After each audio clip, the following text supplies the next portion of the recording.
attention. I just want to thank you for all coming. I think we're supposed to have 23 people. I don't know if this is 23, not right. But I did put everybody's name on the board, so if you're questioning each other and you want to say anything later, but I'm going to try and remember your names. Today is definitely an interactive discussion. It's not all about me sort of speaking and sort of talking about only my stuff. This is sort of you guys. I really want you to think about what we're sort of discussing and how it can affect your businesses. And obviously the topic of the day is building your team. So, first question. Who here has a team? I need to find team. I'm an assistant, does that count? Yeah, that counts. Not licensed? Yeah, that's okay. That's the first start, right? You're not alone. So I guess you're not an I, right? So you've got an assistant. This is Carol. She's at KW Advantage. She was at Royal LePage for a long time. You're on a team. You're not on there. Neither am I. Well, there you go. People know it. Jeez Louise. What's your name? Hello. Courtney? Amy? Should I say Adrian? No, it's fine. Okay, Catherine is on a team. Who else has a team here? Oh, newbies. I like it. Okay, so a little tiny short form story about my career. I've been in the business. I hit 25 years in March of this year. My mother was a realtor. I kind of grew up. I thought I was going to be a real estate agent. I started way earlier than I thought I was going to be because sort of career-wise. And it was a great idea because I was really young, and it helped me sort of, it was in the recession of the late, I started in 92. So things were kind of rough then, but I was young and keen and getting my act together, and it was like really hard. That's all I can say. I had no friends who could buy a house, and average sale price was about $175. And I started in this neighborhood, Bloor West Village. I grew up in Lawrence Park, so I knew nobody. I knew nothing. All I did was open house all the time. And I got quite a bit of business going, but the problem was average sale price was really low. So commissions were low, so you could do 20 deals and you're still struggling financially. So what I decided after 3 years, I was going to either get a new career because financially I was like, I don't think it's worth this effort. Or I was going to join a team. By the way, teams didn't exist back then. I was going to join somebody who could teach me how to get from, say, 20 deals to 100 deals. That was sort of my goal. So I joined Theodore Babiak. And so that was sort of early days of teams. Teams, like I was kind of his partner, junior partner, I would say. We were learning how to build the systems and all that kind of stuff, and we were documenting everything. And creating a referable as in like repeatable systems. And it was super exciting. It was awesome. It was really hard because I was trying to build my own little thing and help him. But it was intense, and that was really great learning experience. I was with him for 3 years, and then I went on my own. So we're in the late sort of 90s here, and unfortunately, disaster struck. I got really ill. So then I was really young, 30-ish, and my mom had to come from Vancouver to help look after me. I get emotional, I won't think about it. But basically I was forced to build a team because I couldn't work for almost 2 years. So what happened was, it actually worked. It worked despite myself, you know what I mean? Like, I could grow my own team without, like my business was growing while I wasn't working. It was crazy. Thankfully, I had my mom, who was like an amazing realtor, and obviously she made a big difference. I was in the background writing the newsletters, helping, you know, keeping things going. I would give lots of consultation, but not a lot of day-to-day in the field. Anyway, so basically building a team for me came out of necessity, I would say more than anything, because when I got back to work full-time, I'm like, I can't kill myself. Like, real estate is not worth dying for. I'm not gonna, like, I've been through a life and death situation, and I'm not gonna do this, like, I'm gonna get a quality of life. So for me, I'm like, the first thing I wanted to do, forget the business, I wanted to buy a cottage. So, you know, it was early days of getting back into it, and I was like, you know, dreaming, and it was amazing. So I feel like those dreams helped me build the real business. Like, my mom and I sort of, like, we did what we had to do, and it worked well, but she wasn't here permanently. So then I had to like learn how to build a business. But the point is I had a reason, like a really good reason I wanted a quality of life. I wanted my dream of a cottage. I'm like, oh, I'm gonna get this. You know, I learned sort of life lessons very early, and it was exciting because you need the pull to get you through the shit. Excuse my language. It's okay, I swear. I swear a lot. There's a lot of shit building a team. Like, it's good and there's rewards and all that kind of stuff, but there's a lot of heartache, a lot of pain, a lot of stress. You're managing other people. It's nothing like what you thought when you got into real estate. You know, when you get into real estate and you're like, I'm on my own, I'm running my own thing, and nobody's gonna tell me what to do. All of a sudden, you've got other people's careers that you're responsible for. You're literally hiring people and they're relying on you. You know what I mean? It's like this independent thing is out. So that's why you have to like really look deep and decide if this is truly what you really want to do. So today's a lot about mindset, and more about mindset than about the how-tos. Because I really feel like the how-tos, we can talk a little bit about how-tos and stuff, but more going into certain situations with the right mindset and the right value system or values, clarity on your values, then you'll get through the how-tos. Because the how-tos will come like, Catherine's different than I'm different than Joshua's different than me. Like, when I say this is what I do, this may be not what you is right for you. Yes. So that's why I want us to sort of think today about our own situations. So, you all came here for a reason. What did we come here for? Paul. Paul's in our office. Hi. Where have I been? A whole year? I'm sorry, I No, it's missed okay. it. I heard you. I should be here more often. That's apparently right. He's too busy selling houses. That's right. Yes. Well, I'm here because I've always wanted to I'm tired of chasing the deal. Okay. And my goal, my 5-year goal, I've been in real estate for 5 years, and my 5-year goal was to start a team after 5 years. So I'm a little behind that goal, but you know, I've read the Red Book, and which I highly recommend. And I know it's all set up, and the plan is there. But now I just want to know more, and better to learn than from you. Well, thank you for I've coming. heard great things about you as well.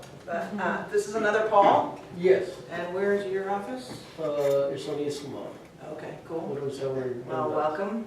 Thank you very much. What brought you here? Arresta. There you go. Show up.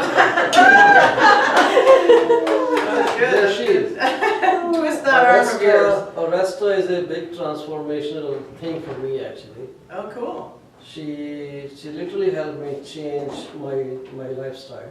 Wow. I'm so thankful to her. Awesome. Wow. Nice. Thank you. We should call another question. Are you listening? Thank you, Paul. It's being filmed. From a person who had no schedule in life, Yes. working in industry for the last 11 plus years, Yeah. doing things by, I don't know where the business comes from, but I did good. And no schedule, so I happened to meet with her and we talked about scheduling. She suggested me something and that totally transformed the way I am now. That's awesome. Wake up at 3:30 every morning and up in the office by 7 o'clock. Wow. Okay, can we all learn from That's you? awesome. That is talent. I'm impressed. No Discipline. No compromising, and I do have a schedule now. And she has a copy of my schedule. There you That's go. great. Accountability So too. it's the miracle morning. Yeah, I figured it was Yeah. morning. Yeah. Cool. Laura, you're up, baby. What brought you here today? Laura's in our office. Yeah. And she started this year here. She's awesome. Actually, a month. Yeah, a couple I've months. been a couple months here. Well, I wanted to hear how you managed to come up with the team. Mm-hmm. I could say I'm new also to real estate, so it's interesting to see how other people are successful. I guess I can learn something from. I appreciate that. That's cool. And Catherine? So yeah, I'm on the team, and I'm curious as to how other teams operate, because my exposure to real estate is just the world that I know, so I want to know how other people are doing it, because I know it's different. Well, that's the good part. That's the cool part. Like, we're not regulated as far as our teams go. We can create our own kind of vision and our own sort of plan and dream, and that's the really fun part. So take what you can today, and I'm happy to share. This is good. Okay, who's next? Deb. Deb. I'm here today because I want to be just like you. I don't know about that.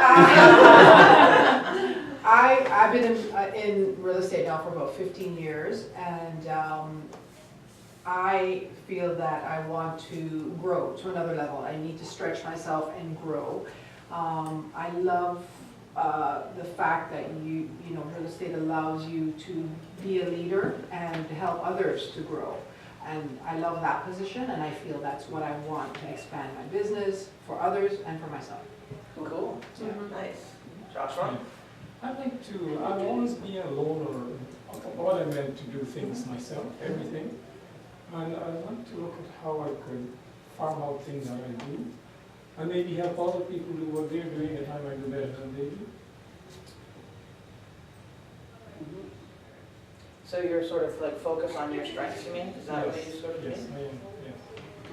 That's one of the really big bonuses of having a team, is that everybody's different and everybody has unique strengths. So that's where, when you're hiring and you're bringing people on, you want to complement each other. They don't have to be exactly like you. They don't have to be the same version. Like, you know, celebrate sort of the strengths. Yeah. And then you get to kind of work more in your own strength too. You see what I mean? Carol? I'm here for some live-work balance. I've got 2 small kids at home, and used to working like 60, 70 hours a week. And so, you know, I think need some direction on what my unlicensed assistant should be doing, and should I transition somebody into a licensed assistant role? Or does it look like, you know, a team situation like the one that I kind of came up in real estate? I've been in real estate 15 years. I had the benefit of working on a big team where I could have complete autonomy and do my own thing, and it was like doing your own thing under the umbrella of a bigger team, which was awesome, but is that the right direction for me to take somebody? I don't know.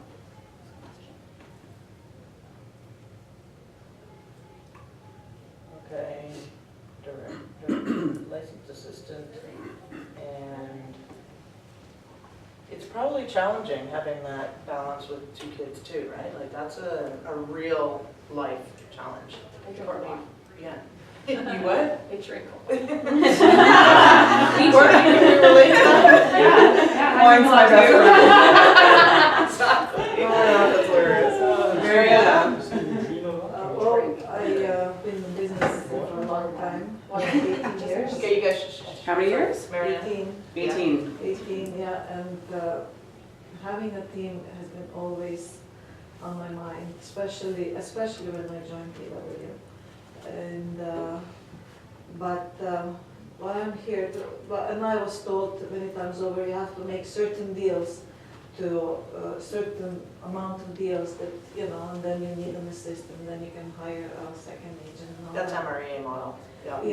Yeah, but I don't know, maybe I'm tired of waiting, like to, I don't know, and I'd like to overcome the fear of making that step. That's one of my things in here is courage. I Mhm. think a lot of people are afraid.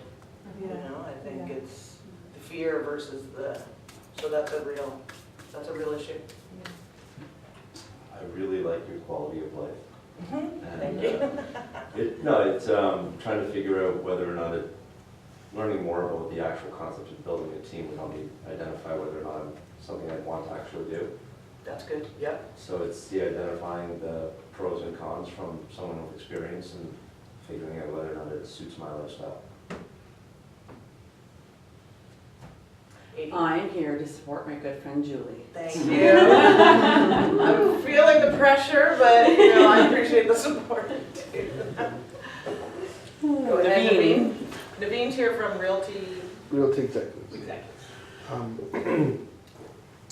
Strength in numbers. I think it's going to be harder and harder for individual agents to survive. It's not impossible, but I think it's going to be harder, and I think the teams are going to stay alive. So if I want to keep doing this as a way of supporting my family, I should grow. Right. Teams have definitely changed dramatically in the last 20 years when I sort of was starting out, and so I do agree that there is some definitely, strength in numbers and client perception, and there's a lot of that. David, also visiting today, so welcome. Thank you. So we were talking before, like, I wanted to build a team, right? I've only been in the industry for 3.5 years or so, and we are progressing. It's getting to the point getting busy, like really busy. So I've talked to other people that are in my brokerage and saying, they've had miserable experiences with their teams. So I kind of always had an idea, like, I don't want a team, maybe I need an assistant. So and then we were talking about before, it's like, maybe you might want to build a team. So just want to say, it might make sense to do that or not. It's interesting, the whole miserable thing. Well, we just had our Christmas party, and one of my colleagues has a team. I was laughing, like, my production, she's got 6 people on her team, including herself, and I did better. My production was more than all of them combined. And she had 6 of them, sorry, she's a 7th, so 6 of them only did $50,000 worth of deals this year. And she's like, it's been like babysitting. I'm like, Right. I have to say, I don't know if you guys, I'll give you more of my story, but it is unique. I've had the same team members for many, many years, a lot of them, right? So and it's been rewarding and it helps a lot. There's pros and cons to bringing on superstars and then they leave and go on their own sort of thing too. So we can sort of talk a little bit about that sort of benefit, but I would say I hear tons of negative stories about teams too. So, and that's what I mean, there's a lot of pressure and there's a lot of change that you have to go through personally to make a team successful and a lot of work. So it's not like, oh, I hire somebody and then all of a sudden my life is good. Yeah. It's not, that is not the reality. So hopefully I can help you guys understand how come our team has had long-term sort of success and quality of life. Roberta, what did you come here for? So, well, I've been in the business for just over 10 years and a few bumps along the way. I've had good years, I've had not so good years, and just, I want to make sure that this year is a really great year. And so I just, I have goals and just want to understand, the whole team concept. So you've had bumps and you want less bumps or something? What is it? Yeah, less bumps would be good. And why, what are the bumps from? Oh, just. Like inconsistent business, is that what you're Yes, saying? yeah. So up and down financially. Got it. Hi. Hi, I'm here because as. this is Courtney Farquhar, sister of My Adrian, sister. Yeah. who runs the Farquhar Advantage. Well, that's it. It's our family business. So I come from a team that transitioned to then me being the solo agent. So now I would like to rebuild the team again. And I've been working on strategies with, I have a coach that I hired this year, which I highly recommend. And we've been working on strategies. And then I also have a husband who just got his real estate license. And we're working on having him join me in business. So it's kind of one of those things of, how do we do that? Right. And also, how do we keep a happy marriage and a happy business? That's, yeah, you gotta ask your parents about that one. I don't know if they Or not. give you the best advice. Just build your own thing. That's getting good now. Well, you know what, I think that was probably good advice, was this is your new business, right? Oh, yeah, Like, definitely, yeah. you have the branding, but you also have the potential of growing something different and your own sort of style. That's the cool part. Yeah.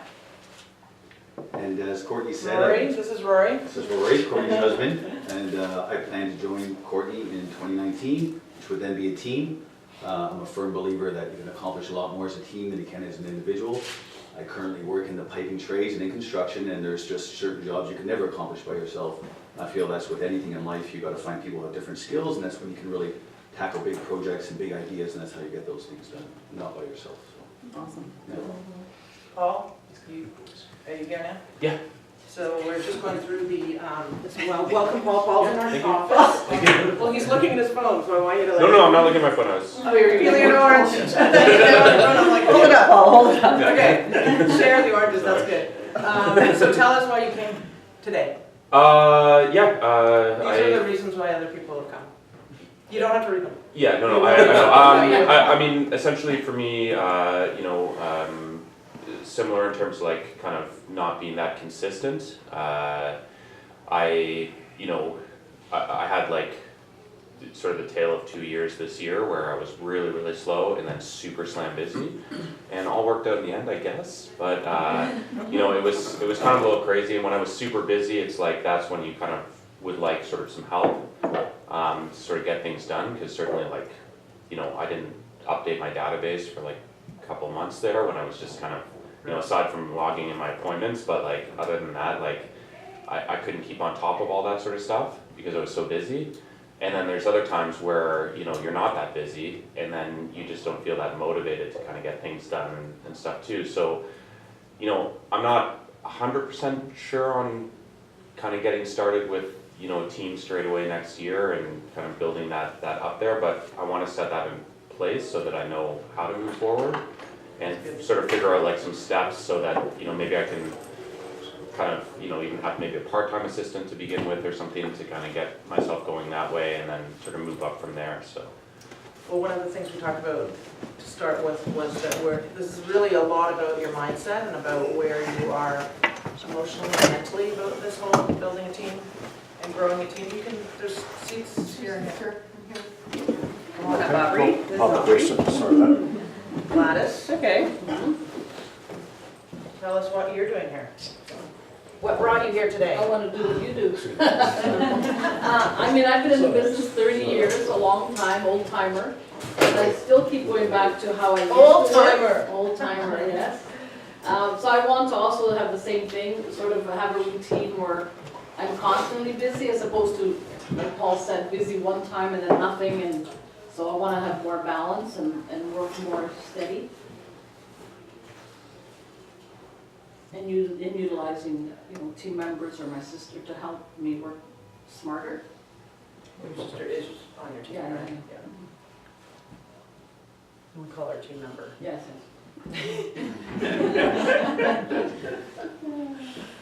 Well, my sister-in-law is on my team, but she's my team member when she's on the team. Yes. We have Yes. a couple different relationships.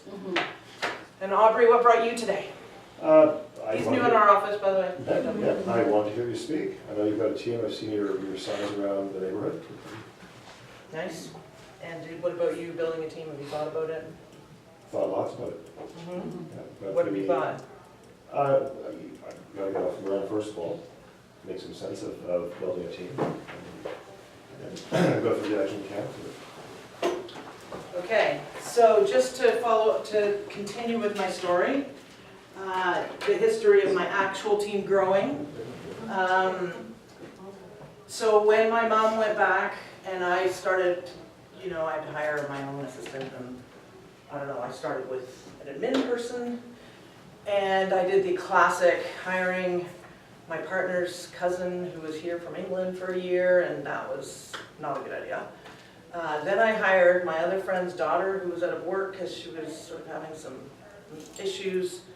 That was another bad idea. So I started hiring all of these people because I knew nothing, and I was like totally new on just starting my own business. My own team. And it was, that whole fail forward thing, lots of failing forward. Lots of not doing it in a professional way, like hiring was not really thought out, and the interview process was not very thought out, and the systems were not really thought out. It was just I needed somebody kind of like Paul. I was like kind of desperate, and I had no time, and I couldn't update my database, and I couldn't see my clients, and I couldn't do it all. So the hiring an assistant who wants to be an actress or something like that, another one that I did. These things don't work out very well, and all you're doing is like wasting time and energy and resources.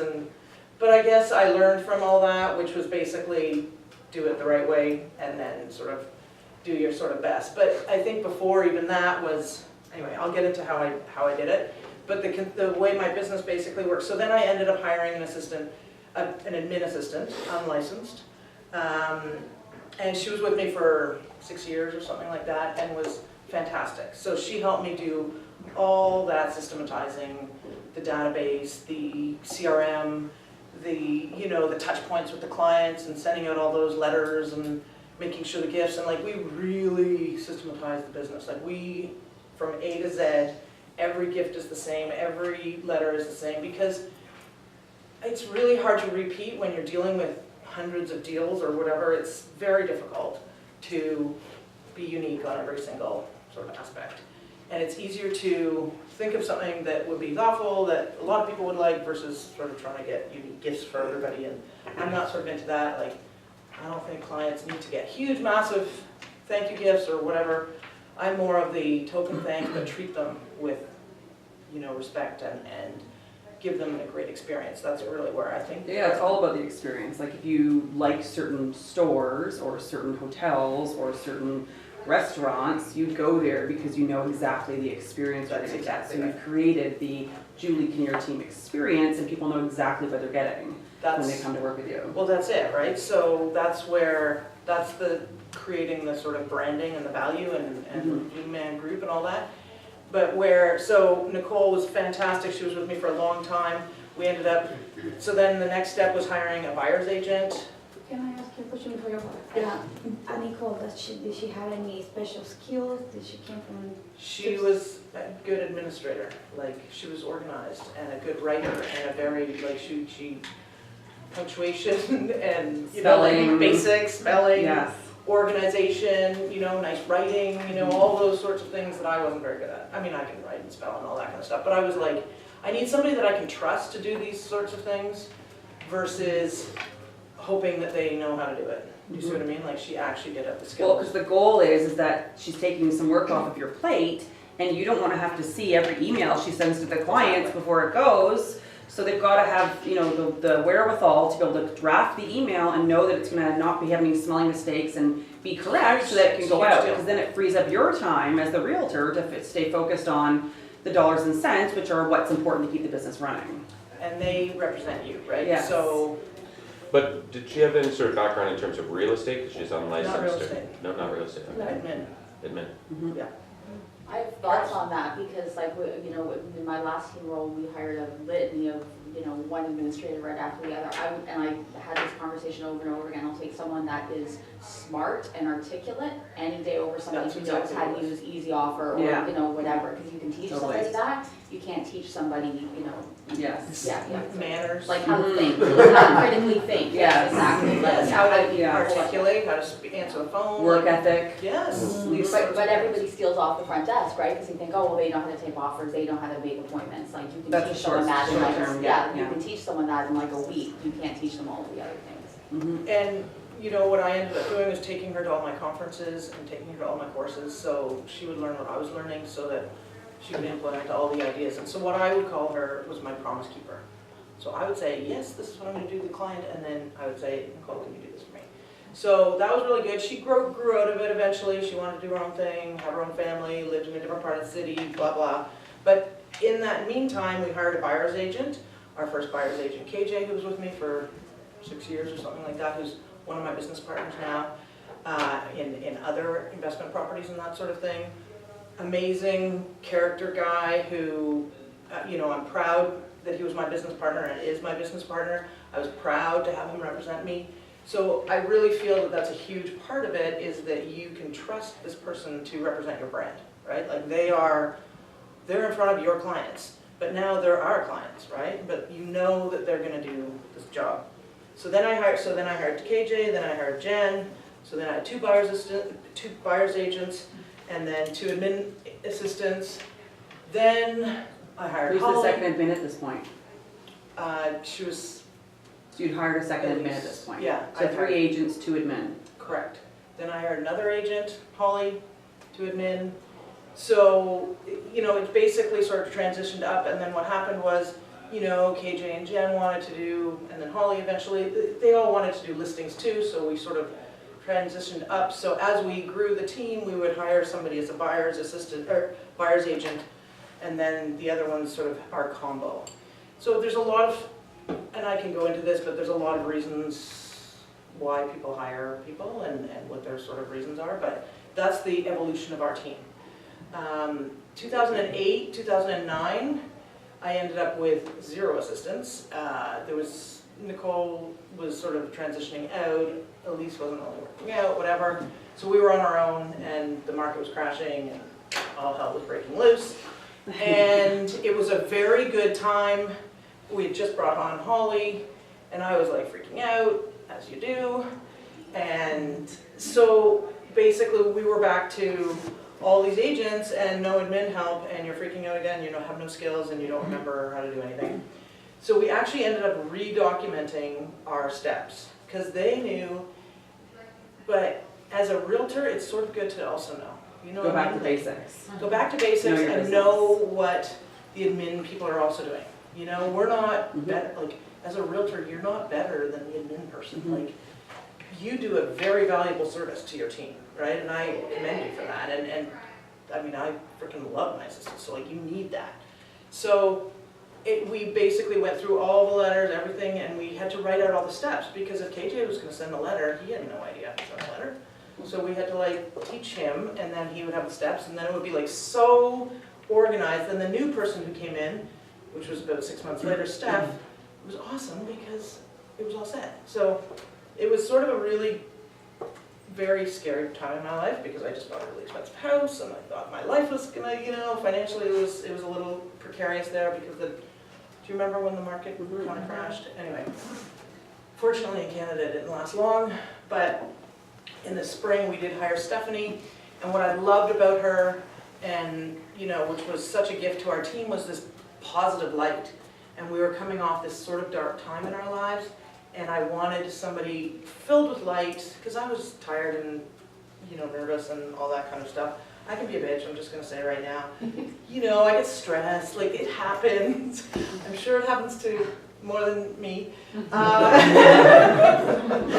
So anyway, we brought on this bright light, and that was her role. Like her role was to be admin, but she could follow all the steps. She was an executive assistant at another company, so it was all good. And it just brought a new warmth to your team. So this is what I say when I was talking about Joshua, like, you bring somebody with talent in. Like, she was very different than me, but it brought such a positive, you know, energy to like our client events, for example. She was great at the client events. Like that was like a highlight for her. So everybody has their sort of strengths.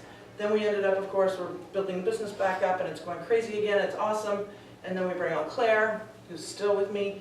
And that was like 7 or 8 years ago, and 8 years ago, 2010, I guess. So, and Claire was like a lifetime licensed real estate admin person who was like super organized and knew everything and used to do everything from showings to deals to everything, but really her strength is in getting shit done.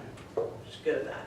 And she can go into the office every day and do admin stuff every day and work on the CRMs all day long. And I'm like, I'm gonna die first. You know, like it's not my thing. My energy goes low and I don't get anything done because, you know, it's not my forte, but it's her forte. So thank God my letters get out, our gifts get out, our follow-ups get out, the videos get out, the website gets updated, the newsletter, the feature sheets, blah, blah, blah, all that stuff gets done. So woohoo. We brought Tyler on. So Tyler, Jen, and Holly have been on my team, like Jen's 12, 13 years, Holly's 10 years, you know, Tyler's about 8, Claire's about 8. So we have long-term people, and that's good and bad, you know. Some people would say, you should hire really big stars because then they're going to bring a new energy, and they will. I agree. So that is our experience. So as I say, it's not necessarily, Carol's had a different progression in her career and seen different teams, so there's different options, but that's just sort of our short, quick history. So the team is 3 people bigger now, though. So our next progression, he's like on me. Our next progression was, we hired 3 new people this fall, basically. So we're starting the new year and we're really excited. and there's a whole other theory behind why I've grown the team again. So for a long time, it was just me, Jen, Holly, and Tyler, and admin, and Steph and Claire for most of that time. So anyway, so we're going to a new level, so that's fine. 7 realtors, 1 admin. Correct, and our website people are sort of our second admin. They do also all our social media, and they do all of like a lot of our designing and printing, and like a lot of our feed sheets and stuff like that. So we've sort of combined that in that way.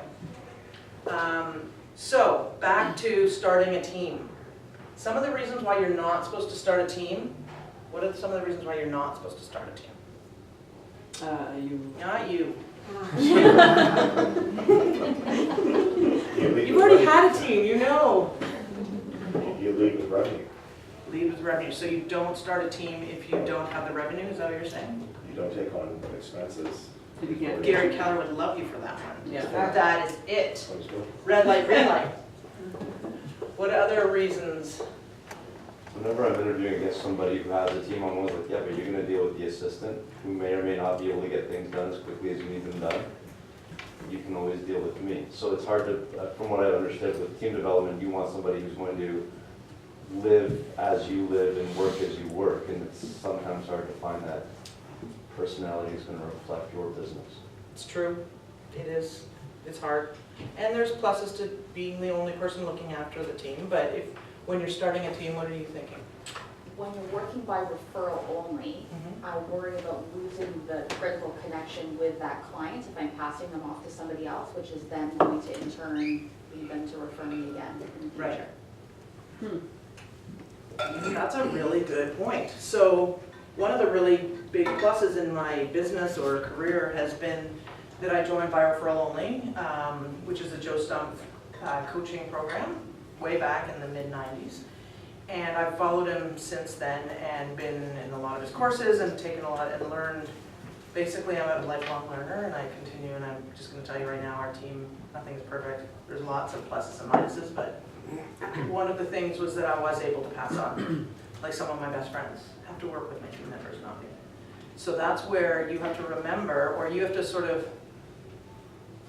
spout off the confidence, or have the confidence to believe that their experience will be better because they're working with you versus working with me. And why they're better is because you have these sorts of skills.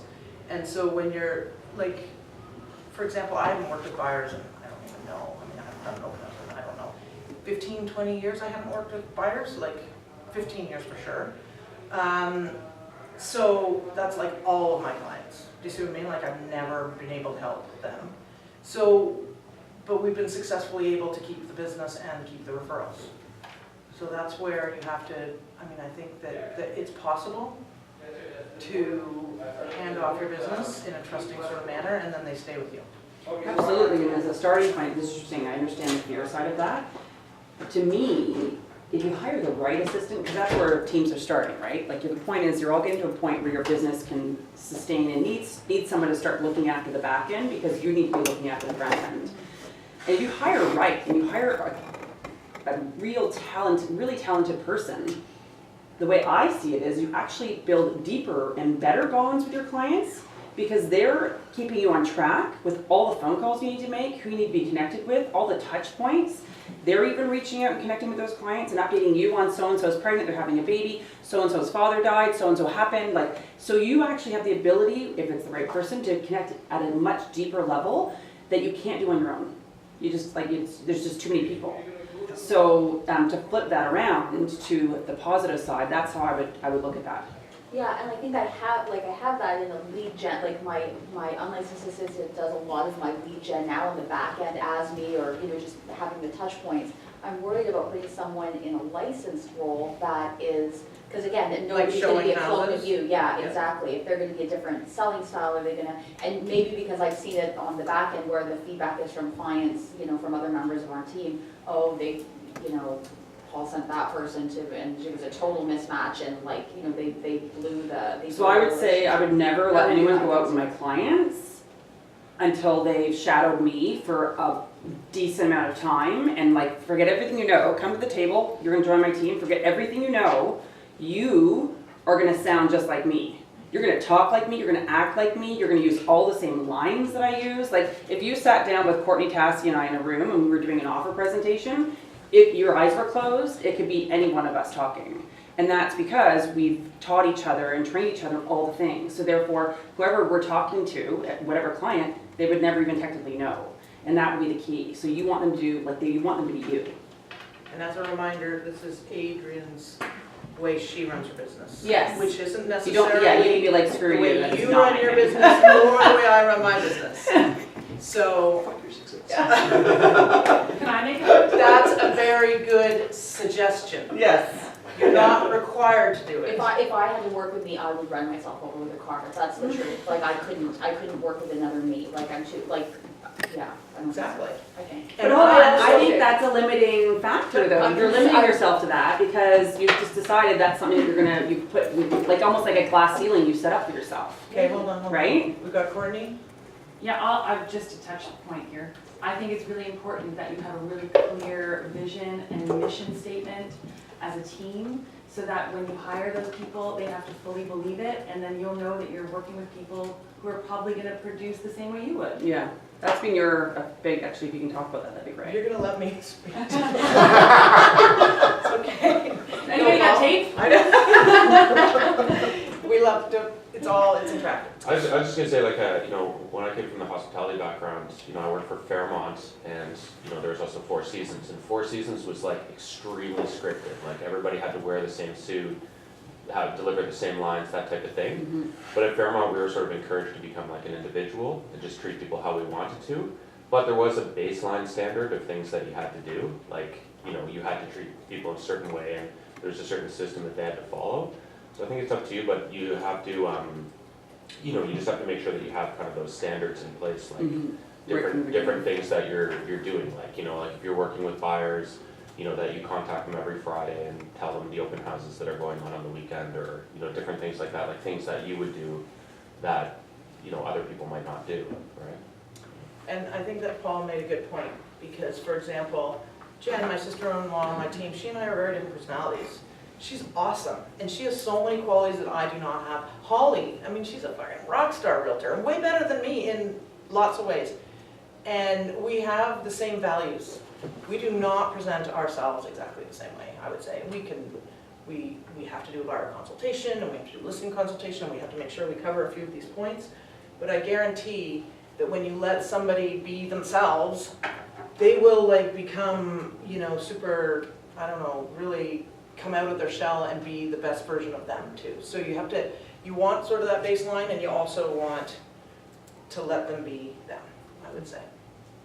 And I know for a fact that we track our clients and whether they refer our team members again, right? So that's sort of part of our, just to see, to make sure people are getting the referrals and all that kind of stuff.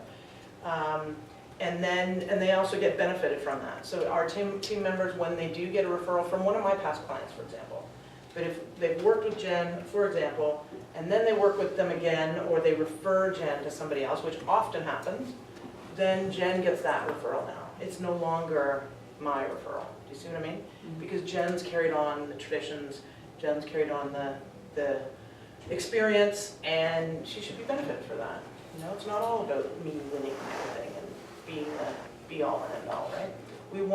That's probably a big part of our value and vision, and this is my growth of the team now, is that I'm working on growing my team members to be leaders, for them to become so now they're mentoring people, so they each have somebody under them. So it's not me, so I'm at the top, then I have my 3 agents, and then they have their own agents, and hopefully they get more agents. So then they're building their own little teams within our team. So that's where our growth has been. Go ahead. Sorry, I was just going to ask you, what are your responsibilities now then as the team leader? Do you conduct all the listing presentations, or you just manage and lead the rest? We don't have enough time for an answer to that question. Exactly. And I'm going to tell you right now that we're going to have another one probably in January, because there's so much to talk about this. Yes. But I do want to cover off a few sort of important parts. And we talked about consistency. Remember that? Who said consistency? David did, Paul did, Roberta did, anybody else? So consistency is probably one of the biggest strengths of our team. And certainly what has gotten us through everything. So if you remember the story of our team, I had all these crazy weird assistants, and then I had an amazing one, and then it blew up, and then, you know, I've had different team members, I've got all sorts of things going in the last sort of 18 years, but guess what? The client's experience is still the same. All they see, they don't see the back end. I mean, they might hear that, oh, I got a new team member or something like that, but their experience is, the branding looks the same, the contact, you know, contacting them is the same, the client parties are the same, the newsletter keeps going out. Do you see what I mean? So what they experience, the signage, the branding, the whole thing around the Inukshuk and all that kind of stuff is all what they get to experience. They don't see the messiness and the stress and the me pulling my hair out and, you know, all that kind of stuff, which I don't really actually, so it's good. But there's been moments of it. So that's where you have to remember, for me, it's really all about the client experience. What are the clients feeling? How are they feeling? Do they like our people? And you know, you hire basically people that are your people, and they're my peeps. Like my clients are my peeps, and I'm telling you, they know that. I call them dude, I love them, I like hug them. They are my friends. They're not my like best friends, but I speak to them in a very friendly manner.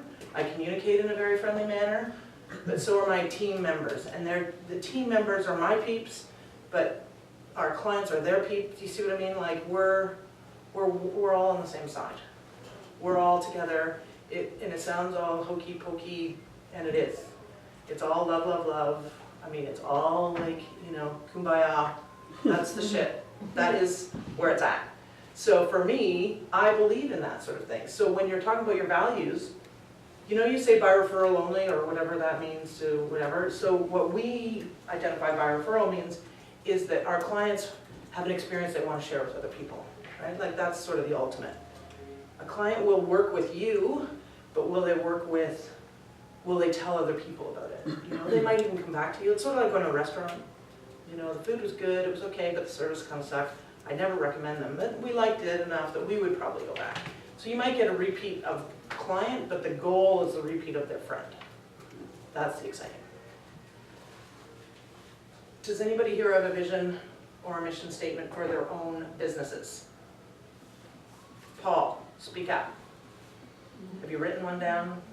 Well, I have something that I use all the time that, Is it written down? yeah, it's over my branding. Perfect, what is it? Live a great story.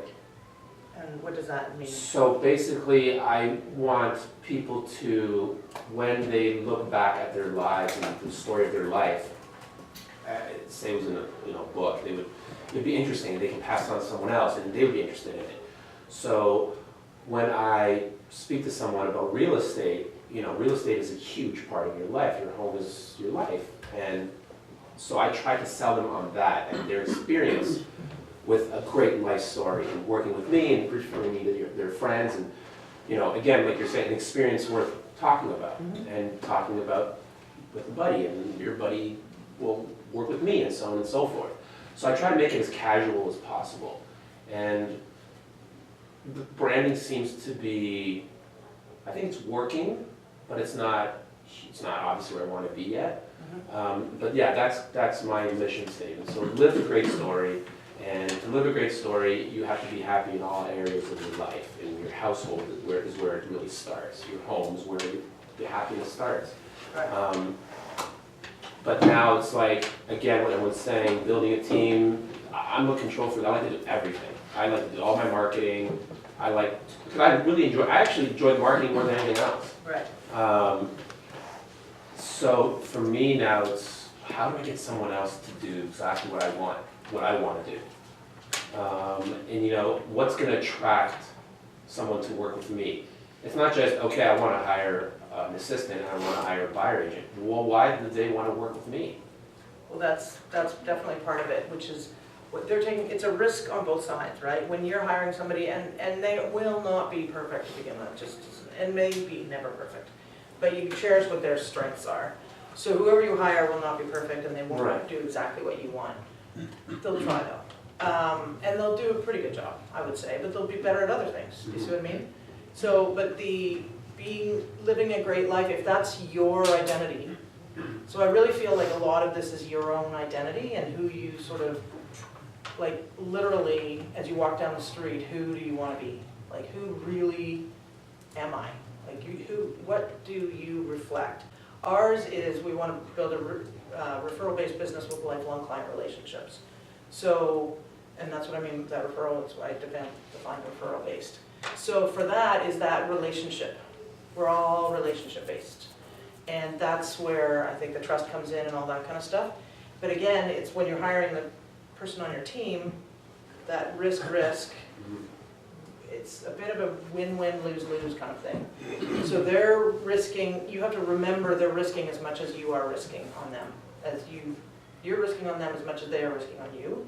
But it also is that much more rewarding when you find sort of somebody who you can sort of grow. And these are some of the things. You can grow and you can do your things that you love and all that kind of stuff. And you can create more consistency and more branding and stuff.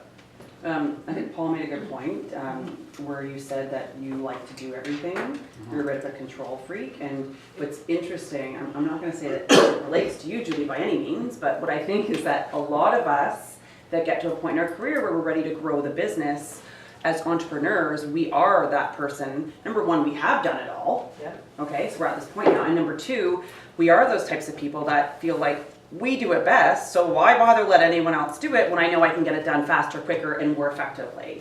So there is that massive leap of faith. Which is the fear. Yes, there's a massive leap of faith that needs to happen, that you're willing to relinquish the power and control over certain tasks and items in your business that are going to free up your time to do other things. And that's a huge, huge hurdle to get over. But I would say like, so I've had like a real estate coach for, since I've been there, and it's different philosophy where it's like, you need 70 deals to have an assistant, they've been telling us. So the old school mentality is a little bit different. They're saying, you only had a certain amount of deals, like, you shouldn't even use this. I'm like, but it's not freeing up my time. Like, well then what about brisk time? So I wouldn't say it's not just the control. I don't mind relinquishing some of my control. But I've used my wife for a lot of it too. She's like, fuck this, I can't do this anymore, right? You need your own assistant, right? And it's like, well now what do I do? I'm like, so I'm stuck doing it myself. Not because I'm better at it, I'm good at what I do, but I came from the corporate world where we're used to delegating. So I wouldn't say it's not just about, control. It's more of, well, like, first of all, how do I stop this and get somebody else in position to do it? And I've had other coaches saying, you don't need that yet. Yeah, it's like, imagine doing 70 deals by myself without an assistant. I know, I told them, like, screw myself. That's crazy. Yeah. When you got your first assistant, how many deals had you done? Like, is there I a was certain probably number? around 45 or 50. Wow. So What that's, is See, I Keller? 30. Is it 30? I think 36. 35, 36. I was going like 36. crazy, crazy. 70 is super crazy. But again, it's the client experience that matters the most. Yeah. So Totally. if you're giving, like if balls are dropping all over the place because you're following your coach's orders, instead of building sort of something, I believe, that they'll have a better experience, then you'll get a referral, you'll pay for your assistant in or your 2 or 3, referrals, you'll pay for that assistant in no time. So that's where, again, it's your identity. Like, you have to actually believe, Paul, you have to believe that you can delegate, that you can let it go, and that you will have somebody who's gonna be amazing, because that's who you are. You're gonna have this amazing team around you, and this is who you are. And that's what I have, and it's amazing. See, another fear too, though, is when, I hear you, Paul, I got you. oh, sorry, but I think another fear too is what happens when I'm not busy? And I shouldn't think that way, because I should think I'm always gonna be busy. But what happens when I'm not busy? What do I get them to do? That's so funny. That's You interesting. can actually Can I do that. speak to this specifically? Yes, Carol, My go. very first day as an unlicensed assistant, this was like 12 years ago, Yeah. I asked another unlicensed assistant in the hall, it was Robert Nemo's assistant, Yeah. Mary, who's like, runs his business, she is I was she is gonna running say, him. Yeah. And I asked Mary, I was like, Mary, what do you do all day? And she said, oh, Carol, you ask me again in 6 months. You're gonna have a list of things you're supposed to do and a list of stuff you never even get to. And Ever. so, and I think the fear is always like, oh, what are they gonna do all day? They should be doing like all of the back end stuff. You should be the salesperson out there talking to your clients, getting in front of your clients. You should not be touching like your own paper. Once you get to a point of that, like you shouldn't be like doing all of your own admin when you get to a point where you're hiring. Even just when the you're hiring 33 touch point system, if you're really effectively And running how that, do you you're write an busy. offer? And Yes. once you get to a point where you're consistent enough with your, yeah, exactly, like I didn't learn web forms until last year, because like we had an assistant, that like, didn't need to, you know, so, but I will say, just in terms of consistency, because that's always the fear, I think, for a lot of people, well, how I have to feed this person, whether I, you know, sell 10 houses this month or not. When you get to the point where you've got your lead generation systems in place and you're having those, you know, these touch points with your clients over and over again, you just know it will come. I heard an analogy the other day about a farmer who plants a seed, and he doesn't sit there and be like, wow, I wonder if, you know, my crops are gonna come up. They just know that it will. And you get to a point in your business where you're planting your seeds every season, and it's not even a question of whether they're gonna germinate or not. You just know that there will be, you don't know who, you don't know which one, you don't know when they're gonna call, but it will get there, you know. And I think that might be something for, you know, you get into coaching or you get into a great lead gen, like the graffiti is, but I've been a lifelong graffiti person, and we've got Graffiti's CRM. yeah, So- which we've got a CRM system in my graffiti coaching, where it's like, I know if I call 9 people a day, and even tell you based on the algorithms, like which 9 people to call, which, you know, 11 people I need to pop by and see this week, who to send notes to, and then it comes, so. I think too, a big Hold on, thing. Paul had something Oh, to say. sorry. Yeah.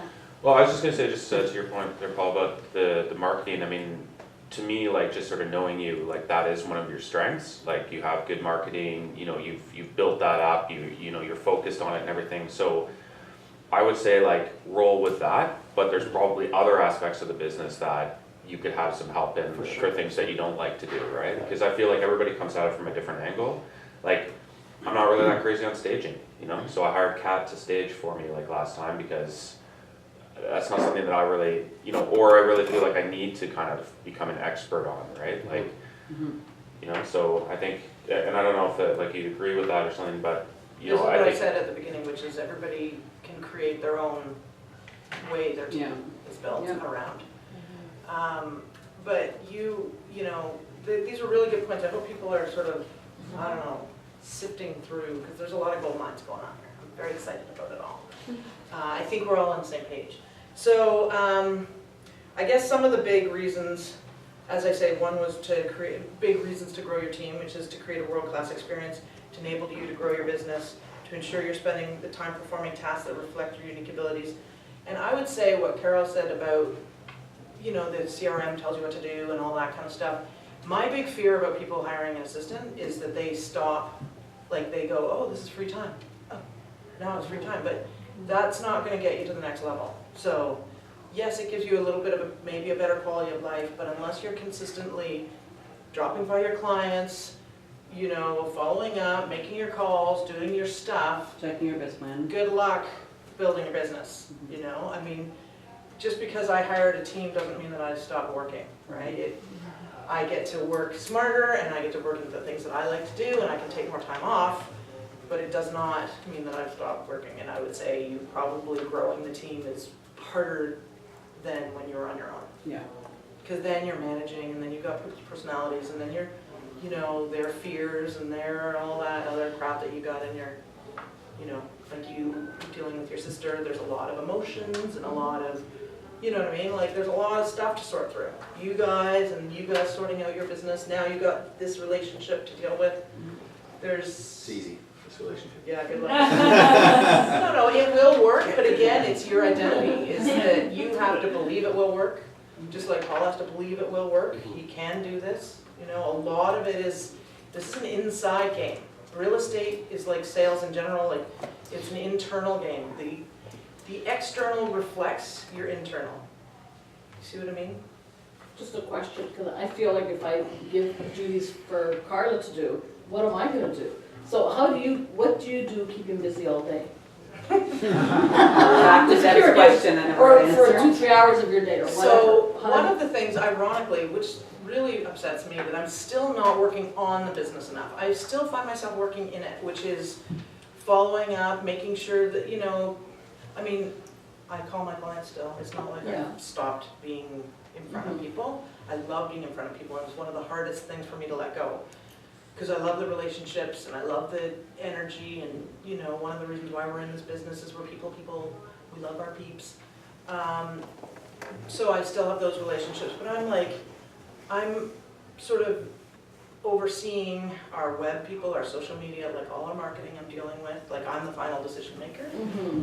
We're dealing with hiring the new people, I'm mentoring my team members who are mentoring their people, do you see what I mean? So half of it is making sure that other people's databases are up to date and if they're doing their stuff.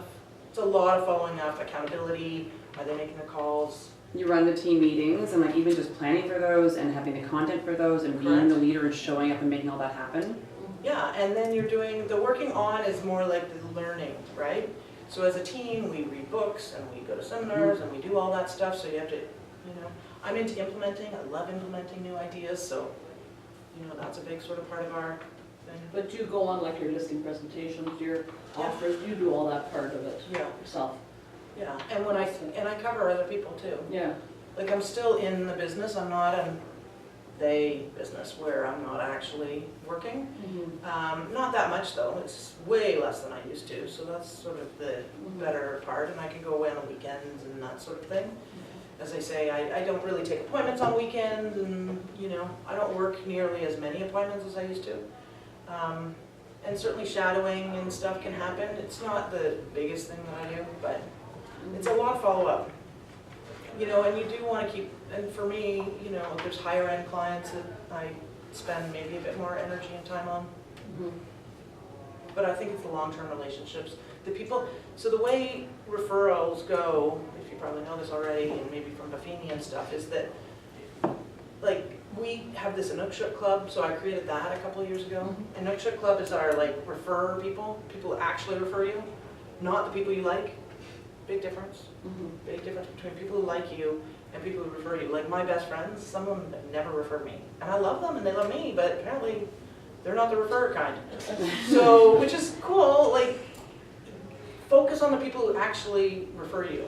So that's what I've sort of done. So again, I keep thinking up all these new, I'm kind of like you, I love the marketing. I think of new ideas, how to reach people. How do you get the 5-star reviews?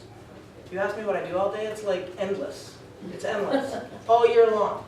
December is the time where you're keeping going. Your business planning, you're setting the goals, the strategy for the new year. Making your calls, you're doing your visits, you're doing all that stuff still. So, since we're talking about addressing fears and mitigating risk, how much would you suggest having as kind of a slush fund or a reserve to pay this assistant? Like a line of credit even, to support just in case? Yeah, my wife's not gonna let me take a line of credit to build my business. So in terms of, it's not happening that way. But in terms of having a certain amount set aside to pay her with, or to pay him with, or to bring someone on, do you have, or when you started, did you have money set aside to make sure? I needed the visit. Just do it. And I'm telling you, it's your identity, it's your inside voice. You will, if you need the money, it will come because you're doing whatever it takes to make it happen. In a safe world, if you're hiring someone and you're worried oh, should I have to fire them in 2 weeks and they can't feed their family, I would say at least 3 months salary would be a good baseline minimum. In a perfect world, it'd be a whole year for sure, because then you can cover them off, but I would say 3 months But you also don't want to reasonable. hold yourself back on not building your team. I mean, it's a risk-reward business here. It is. I'm just using the safe side of things, Yes. lead with revenue. Lead with revenue is Gary Keller all the way, and I agree with that. And But the reality is 70 deals, the revenue is there. Yes, You're gonna start absolutely. losing the revenue. Yes, totally. That's what I figured. Yeah, absolutely. Just a quick question. You're right for it, it's perfect. Sorry. Did you incorporate a company once you started growing a team, or was it just no structured salary employees or? I've had salary employees, yeah. But that's, you need a business number or whatever, which we all have, kind of thing. And I have employee, whatever, with the government. So, yes, I have that. But I'm not incorporated as my business.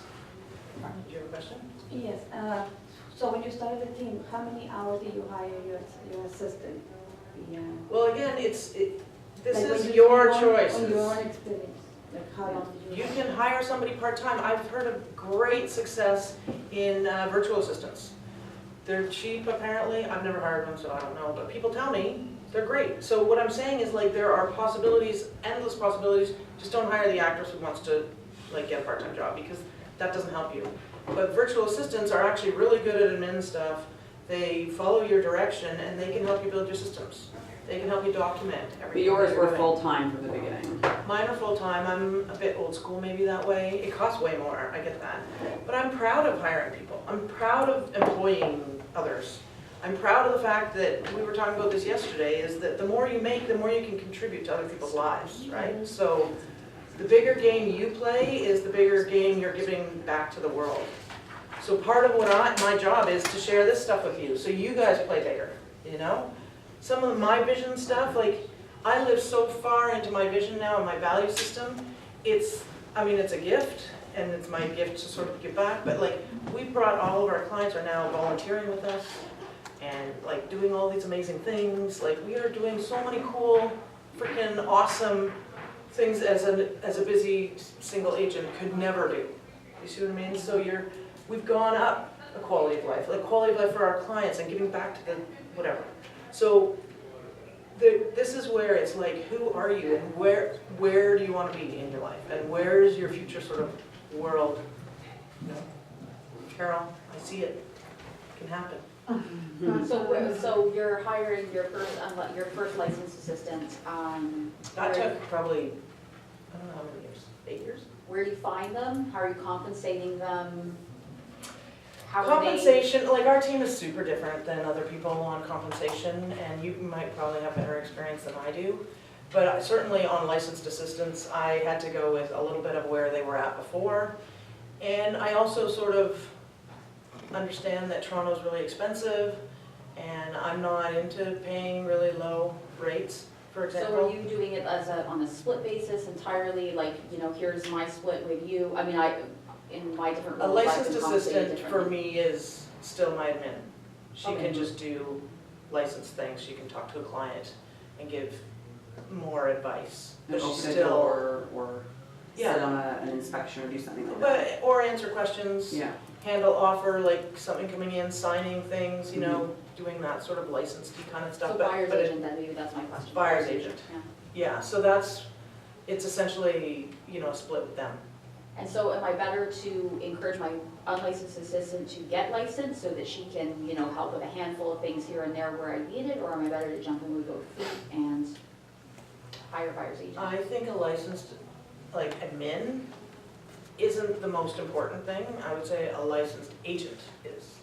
That would be my advice, but again, it's your sort of evolution. And then are they on a split only? Are you paying them on a per hour basis? Is it like a teach Split yourself type of thing? So split only, so there's no salary component One to of it? well, okay, so remember back to the whole story of how come I got into having a team in the first place? There are, inventions like when I was a kid, they had like corded TV, to your, the television. Box. Yeah, on the box. Yeah. They didn't even have numbers on that box. Yeah.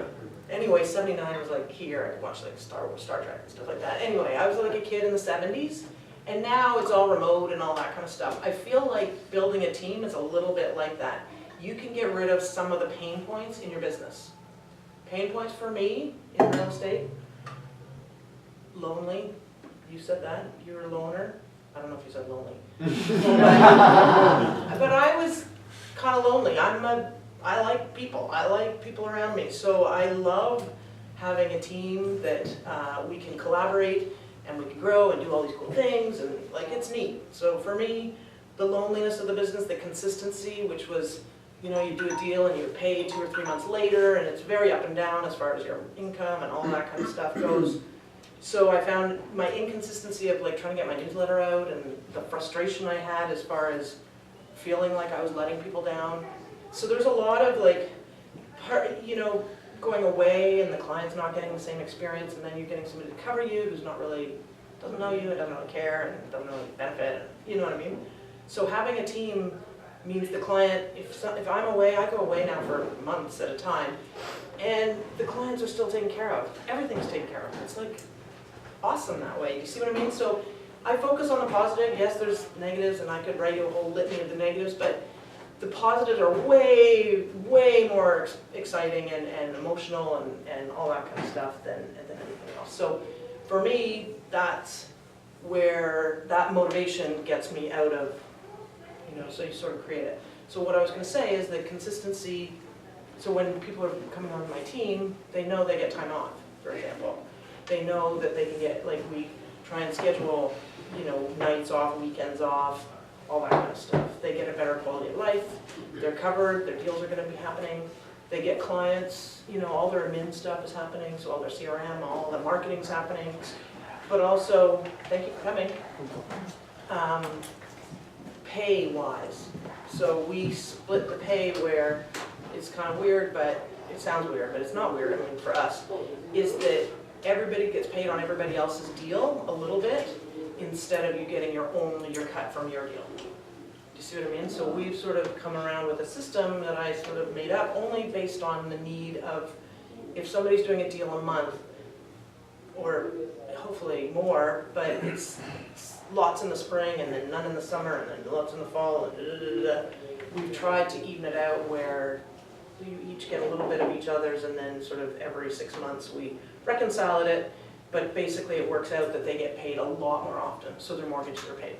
See what I mean? We've always made sure that everybody on the team is getting money coming in so that they never have to worry about the finances. The finance will work out. Say if you get that star admin person that's with you for a period of time, how do you incentivize them with the growth of the business? Like, would you bonus them out at the end of the year, or is it a salary? Like, how do you?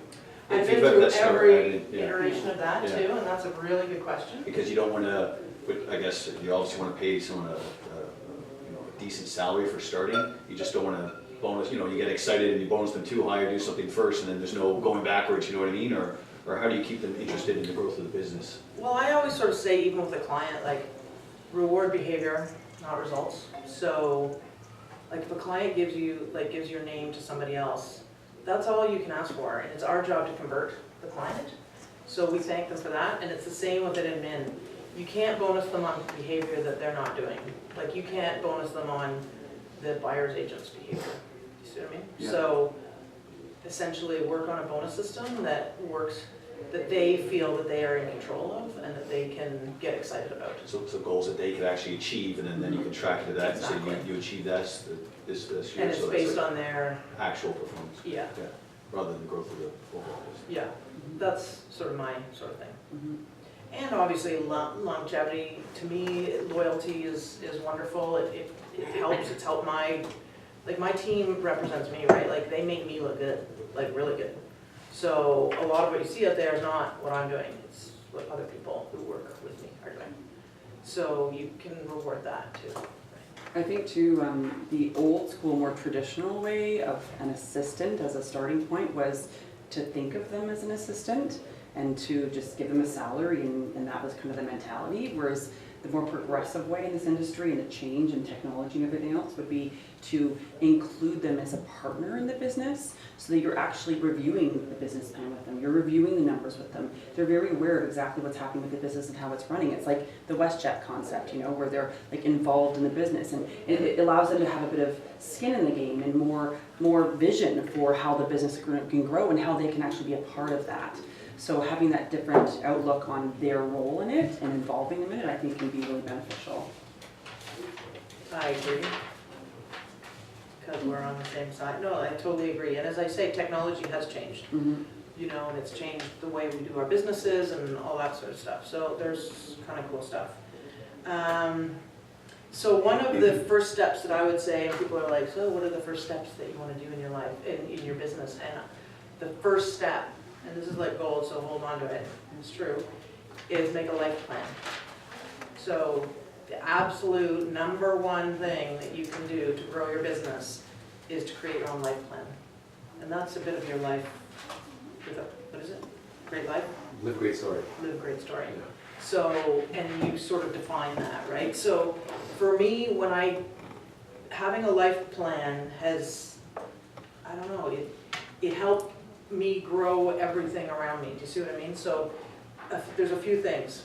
First of all, I think when you are focused on a great life, and a great life that's meaningful to you, you're healthier with your family, you're healthier with your friends, you're healthier with your clients, you're healthier with your business partners. You know, physically you're healthier, spiritually you're healthier, emotionally you're healthier, and I tell you, that will propel your business to greater heights. You look like you're on a whole new plane. And so Deborah, when you said you want to be more like me, do you have a life plan? Yes, it's evolving. So getting clarity on your life plan is massive. Yeah. Where do you want to be? Who do you want to be? What is, you know, and then you take it's like the cogs of the wheel.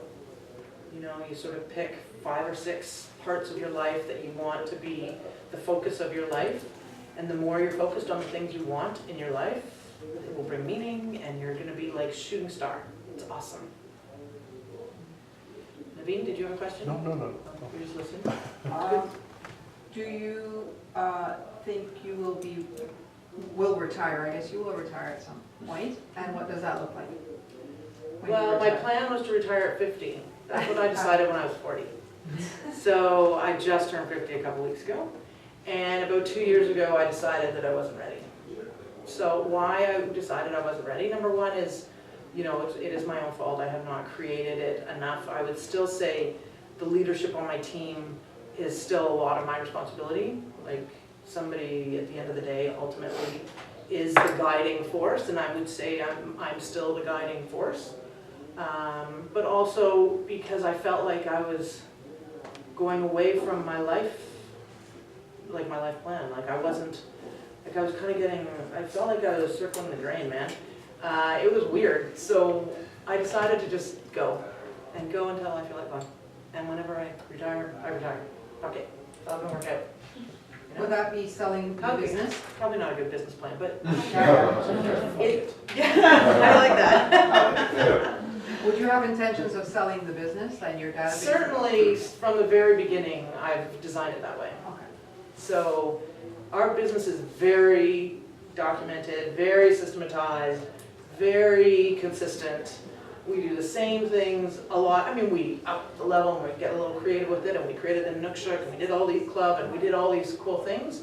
But again, it's all intended as, if I had to walk out of the business tomorrow, the business will not die, even without me. You know, as I say, I've got a lot of people whose family lives are you know, on this, right? So they're not ready. I think we have a lot of responsibility. That's the one thing you have to remember, is that it's not just you anymore. That's the cool part and the responsibility part. It's like having a little baby.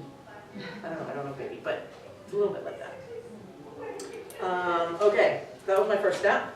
We're back to first step. How bad is that?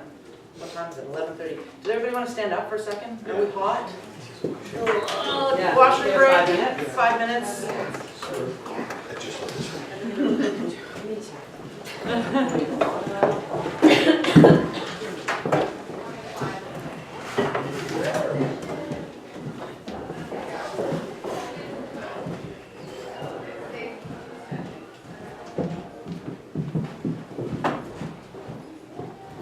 Hey, did you take the orange peels?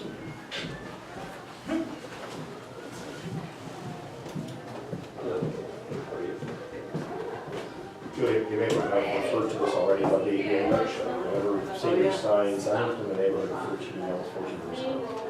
Whenever senior signs, I said, the nutshell, what's the significance of the nutshell for you? That's a question. I'm going to bring it up to everybody, because I haven't talked about it yet.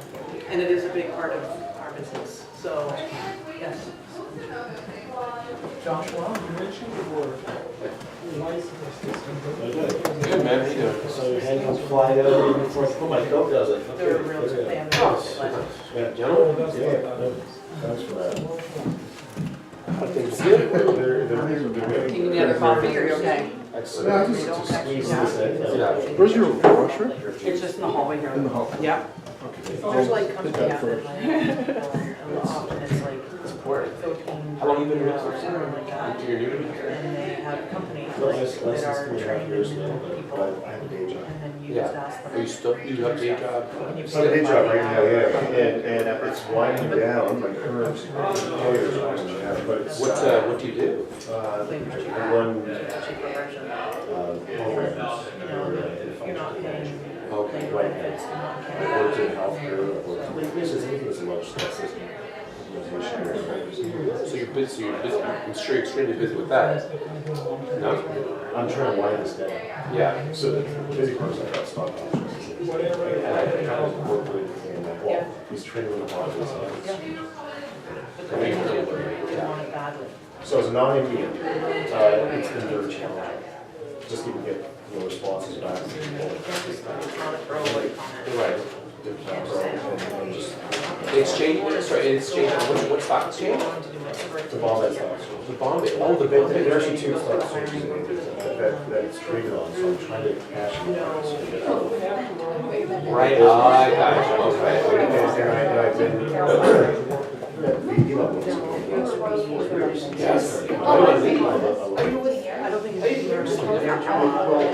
This job. Oh, okay, yeah. So, since she's talking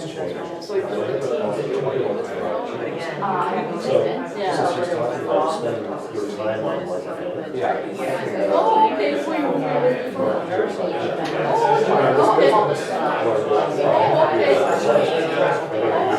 Well, it's a different standard, Yeah, yeah, yeah. service that they're getting, right? So you're now with So it's Elvis. a different change. Yeah, but are you gonna? Yeah. You know exactly. Time on this right now. Oh, there's steps, right? Yeah, if I make time, make it work financially for me. So I'm gonna go off, so we change. Then that's the risk, right? So this life plan, this is something that's right. I never understand people who don't have a life plan. It's more important your business plan. Your business plan can change, blah, blah, blah. Your life plan. Your life plan is right. Your business funds your life. Yeah. Life plan, that's my biggest motivation. Absolutely. My wife and I, we always have our, we always have our, where we're gonna be in 5 years, where we're gonna be in 5 Right, years. he's way more productive, yeah. And so on and so forth. And we have, And who do you want to be, right? who do you want to be? The type of person you want to be, not just financially, where do you want to be? Who do you want to be? And there's also who I don't want to be. Yeah. Right, so talk to corporate media. Carol, you getting much from it? Are you good? Oh, yeah, I'm curious, like, what's on your reading list? What do you know your team reading list? Because every time I suggest books to people, they think I'm trying to like, get them to join like the Jonestown Cult or something, so. So it's funny that you're saying that because we're going to touch on our meetings and our readings, because we do a lot. Yeah. I mean, we read books constantly. Is there one book in particular in your? What's my wedding ring? Oh, we've read. The third one down. Years ago. We read all the John Maxwell books. Do you take it off? for example. I take it out to the Yeah. They take it out to play hockey once a week. Brennan Burchard. My wife the other day, she said, "What's your wedding ring?" I think I lost about a month ago. So Christmas gift. It's part of our. Don't give anything real. Well, maybe you go back and read it again and again. Have you seen those, Well, we constantly go back to the BRO. Oh, yeah, those are cool. they're like $12. So you Your get my the trust symbols selling on is it, a but it's huge flexible part enough of you it, I can would wear it say. doing whatever you So want. I can get Is a bunch. a definition of our. Or you just, the point is you don't take it off. I would I say take it all the definition time. of But it. this rubber one you don't need to. It's like Yeah, comfortable. it's true. Maybe So you, tattoo that look again? Just get a tattoo. I love it. There you go. You don't wear one, do you? That's so I right. brought it in my house, only 140 pounds. So what's the, by year 2, you have a ring? I have it, So it's that my whole best area friend. of. By year 2, I was, Like, what if you I know, lose it? That's good. In person? First one I lost. Sorry. Yeah. Wow. Issue of. No.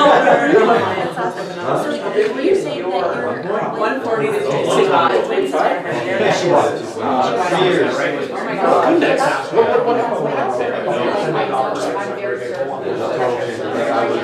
You don't offer this way now. What's this? 190? Most actual weight was 206. I thought I was like, oh gosh, terrible. Yeah, I don't know. I think I'm very good at it. But yes, my wife, I think I lost it. My daughters watch a lot of Ninja Warrior. Okay, you know the show Ninja Warrior? That's our latest question. They do crazy stuff. So it's junior ninjas, right? And so they They said they wanted to be junior, junior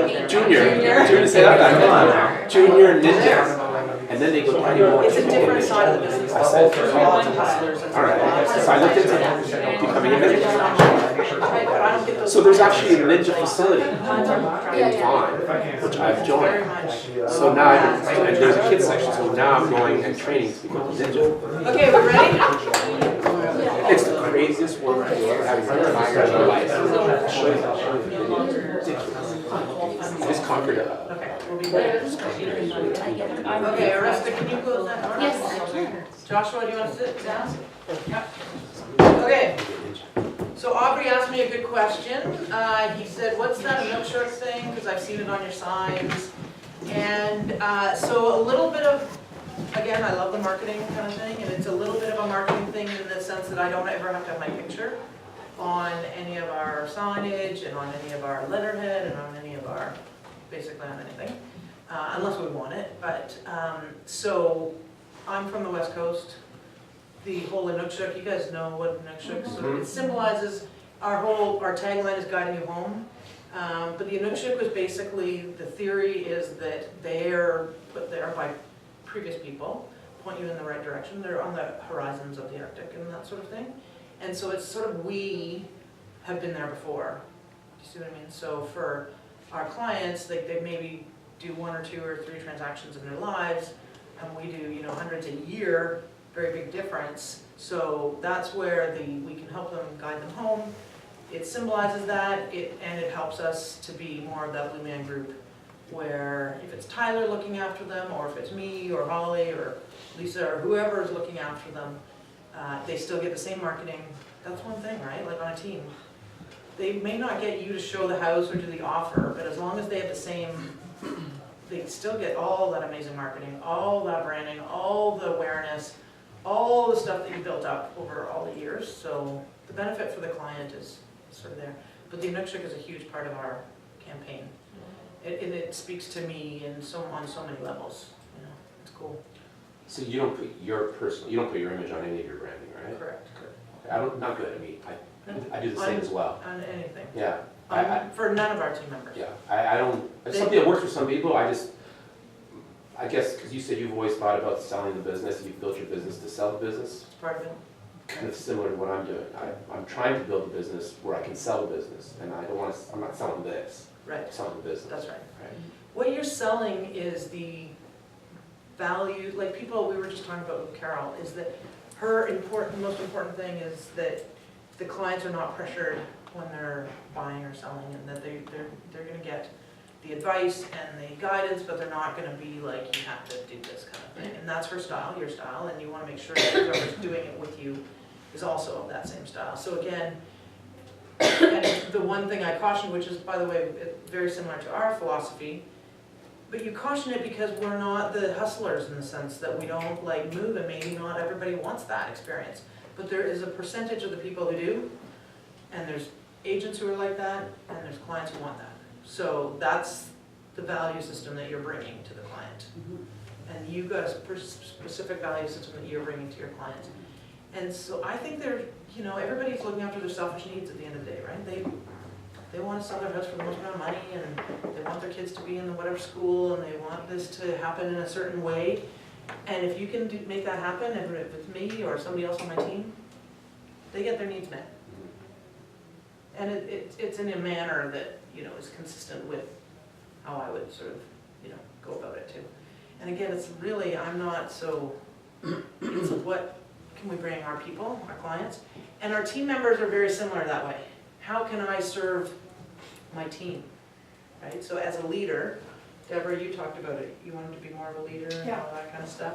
Right. So there's good and bads about being a leader. Like you can be the manager or you can be the leader, right? So I like to, I call it even in my email, like in my signature, it's courageous leader. Instead of fearless, by the way, because fear, you're fear again. I want to be a courageous leader, right? I want to have the courage to go beyond, to do stuff that people aren't, confident in doing themselves. And the courage comes. It comes almost after you've actually done stuff. So you do it, and then you're like, oh, yeah.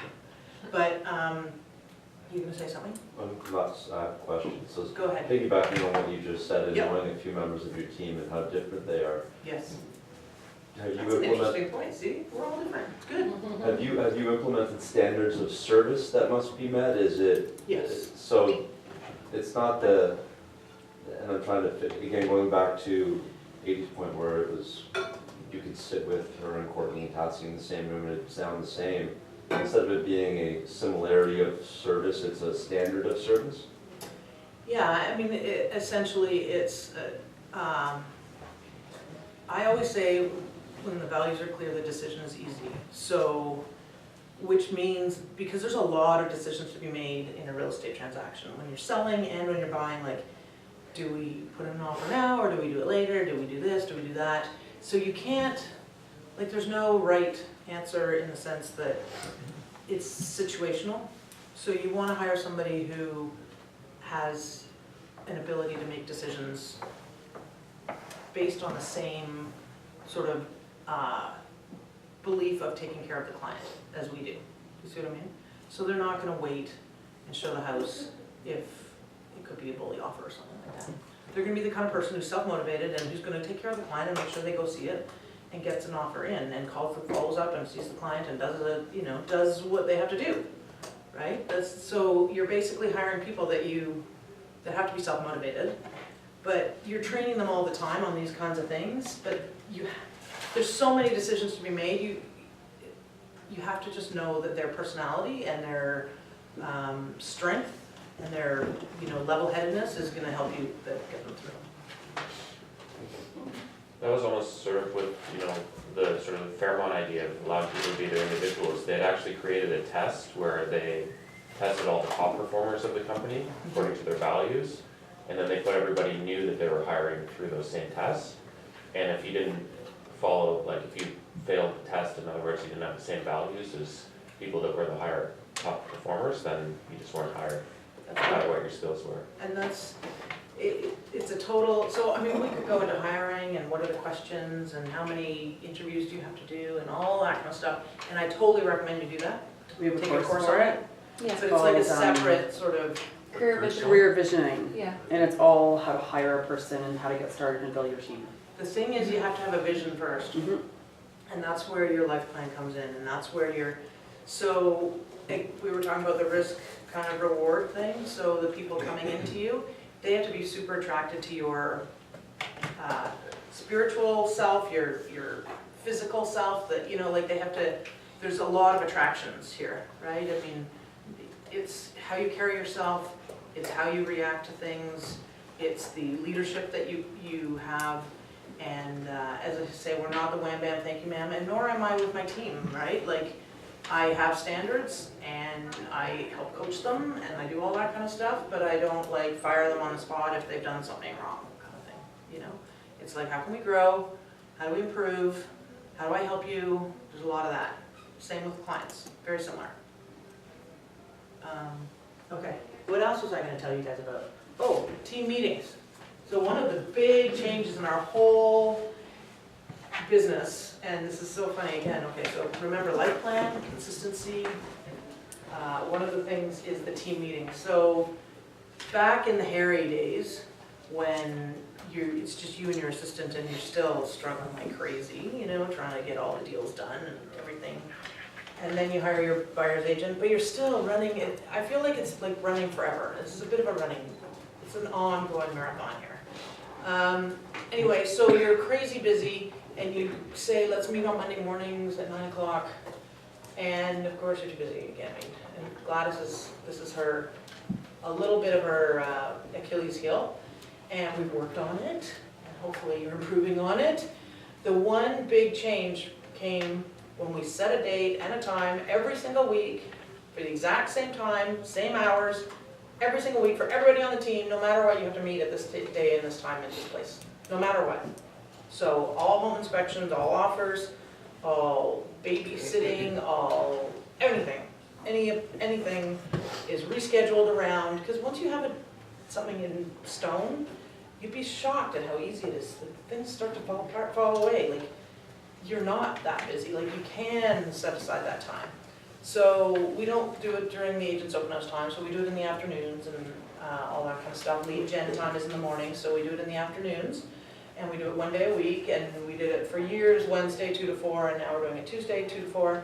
But I'll tell you, that's like massive difference in your team, in your consistency, in your growth, because you're talking about all the things that are going on. Like, you're actually focusing not on the clients, because it's not client time. It's talking about, you know, what are the marketing things, what are the client events, what are the, you know, when is the newsletter coming out, and all the just the stuff, the consistent stuff. You do training, you know, we talk about CRMs, all the kind of back end stuff, but also the just the stuff looking into the future and how we can improve things. Do you set aside a set time for that everyone has to lead gen, and also No. you don't? No. So they lead gen on their own? Correct. Something like, okay, what about scripting? Do you have a, when We you have guys, scripts. do you set a time where everyone gets together and does We have. a scripting We've done day? lots of that in the past, but not, I would say, It's not in the schedule. it's not in the schedule, but we have, like, for years, we've done lots of script practicing, and sometimes it's in our team meeting, like, we can take half an hour and we role play with each other, and, you know, like, we spent the first 6 months of this year improving our listing presentation, so we did a lot of that. A lot of, you know, we went through all the letters and then all the scripts and all the consultations and, Listing presentation is the same for everyone? yeah. Okay. But we're not like, Yeah, how you present it might be slightly different, but the actual, yeah. yeah. But video can also help you guys, you know, video can get across some of the important points that maybe you don't get across when you're meeting with the client and you're looking at their property and you're talking about different stuff and you kind of can get waylaid and time is of the essence and you gotta run to an offer and, you know. So there's, you know, you can sort of supplement some of your consultations or contacts with giving them information via video. So something that Paul's gotten really good at is checking out a lot of other realtors, successful realtors, websites, the video that they're using, a lot of the stuff. And just our last mastermind, he brought up the fact, he's like, hey, have you guys seen what the Kinnear team is doing with their videos? And so we pulled it up actually in our mastermind group, and we watched some of them. And what I'm getting at is if you haven't done it yet, do it. Take the time and go to their site and check out some of these videos, because it's definitely the way of the future. And it is so personalized, and like you can do these videos, and then even before you've gone on the meeting, the person feels like they already know you. So you've already broken down so many barriers. So it's something to check out for sure and to start emulating. Instead of an email, send a video. Mm-hmm. You guys use Like, BombBomb? I use BombBomb all the time. All the time. All the time. And so I always send out, and I've got clients from that. Yeah. They're like, you know what, no one never sends me video messages, they always send me emails. If you say I Richard. said, well, you're gonna see a lot of this. And so I just find that it's a great way to communicate with people, Yeah. right? It's It video. absolutely is. Yeah. Yeah. So now we're gonna be wrapping up in the next 10 minutes, and we wanna sort of summarize what we learned and where, I'm hoping that you guys have a few ideas on what the next sort of, I don't know, what you think are the things you, you know, the things you learned from today. Can I ask one last question Yeah. before we wrap up? You had the team prior to KW. Yeah. Did you reassess the structure of the team and how it was going to be built after reading the Red Book, or have you implemented subsequently any of the Red Book philosophies about team building? So I had the team for like 12 years before coming here, so I've read the MREA probably 2 or 3 times, and I find some of it I can relate to and some of it I can't relate to, so some of it applies to me and some of it doesn't, so that's kind of how I've taken, and I take that into my coaching too, you know what I mean? Like, what are some of the things that I want to use from that? But MRA book is a great model, but as I said, today I'm only showing you my model. So this is who we kind of are, and we learned a lot from BRL. Another question, I know we have to wrap up, but, It's okay. so you want to start a team, now do you need an office? Do you work from home? Where's your team gather? Do they have to, do you work all in one room together? And you're like, oh my God. No. So the how-tos are they'll work themselves out. Okay. And they've evolved. I started in my 3rd floor of my house 18 years ago or whatever, and my assistant worked right there. Subsequently, we had an office, I was at Royal LePage for 21 years, so we had an office there, and then my 2 assistants worked there. My realtors have never worked out of my house or my office. Generally, they just sort of come and go. They work out of their own homes. Now we got an office in Central for Claire, who lives there, so we have an office there and here, and like, essentially it just evolves. And there's no rule. Like, as in, my way's not the right way, your way's not the right way, it evolves. Just know that you'll figure it out. It's a little bit like selling a house, like, how to, well, we're gonna do this and we're gonna do that, but it works out slightly differently. Sometimes you meet in a coffee shop, ideally you don't, for a consultation. Ideally you'd meet in the office for a buyer consult, for example. But sometimes it doesn't work out like that, so whatever, you just sort of. Is it important to have your assistant, though, work beside you instead of, so I want an assistant, he or she works from home, I work from home. Is that the ideal situation? People have virtual assistants all the time.